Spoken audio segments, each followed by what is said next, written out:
Hasan Miraz out, Sheikh Mehedi in. Tiger team ম্যানেজমেন্টের এমন master প্ল্যানেই ধরাশায়ী শ্রীলঙ্কা।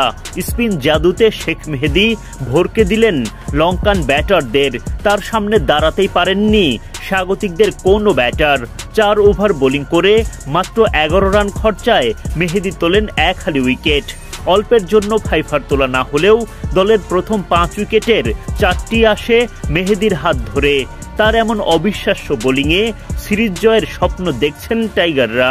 সিরিজ নির্ধারণী ম্যাচে বাংলাদেশের বিপক্ষে টসে জিতে আগে ব্যাটিংয়ের সিদ্ধান্ত নেয় শ্রীলঙ্কা।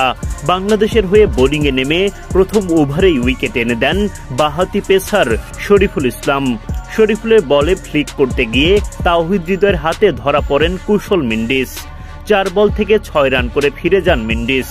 প্রথম ওভারে 14 রান খরচ হলেও উইকেট শিকার করে ভালো শুরু পায় বাংলাদেশ।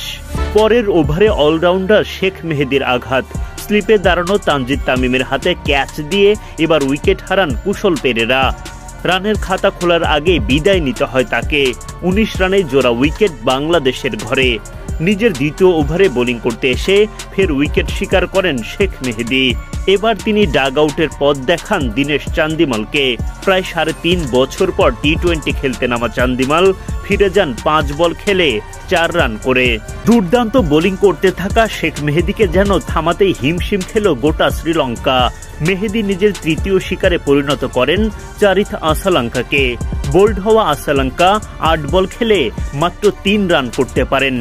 এক প্রান্তে প্রতিরোধ গড়ে তোলা প্রথম নিশাঙ্কার বিদায় ঘণ্টা বাজে মেহেদীর হাতেই। নিজেই ক্যাচ লুফে নিয়ে তিনি ফেরান নিশাঙ্কাকে।